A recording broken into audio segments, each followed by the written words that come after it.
What we're going to show you today is our 047 diameter microwave RF flexible cable. This can be used as a replacement for semi-rigid cable in typical military in-the-box type applications. What we're going to show you is that we can achieve a 0.1 inch minimum bend radius on our cable. That'll help with routing and very tight bends in very confined spaces. So we've got our VNA here calibrated from 45 megahertz to 18 gigahertz with about 400 points here. And we've got a 0.2 inch diameter mandrel, which 0.1 inch radius here. So to start, we're showing you the data. We've got 1.19, 1.18, S11, S22 VSWR.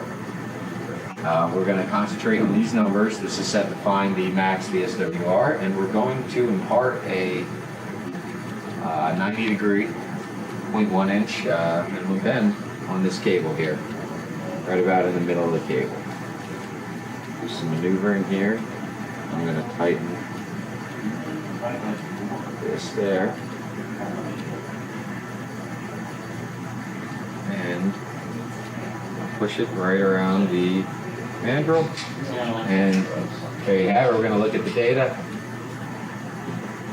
See, we're 1.2, 1.19 to 1, 1.19 to 1. There's no noticeable change in the VSWR when we put a 0.1 minimum bend, or 0.1 radius bend in the middle of this 4L cable assembly.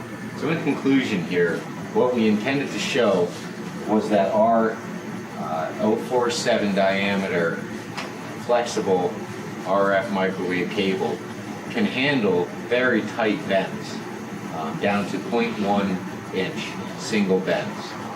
This helps alleviate some of the concerns of our customers that we're hearing, that only semi-rigid can achieve these types of bends.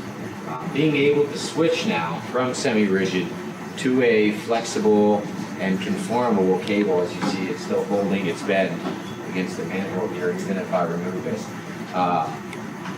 What that allows you to do is just use one single cable drawing at multiple lengths for your system, rather than a separate semi-rigid drawing that shows exactly where the bends are formed. This should help save you time and cost by being able to switch to a microwave flex cable.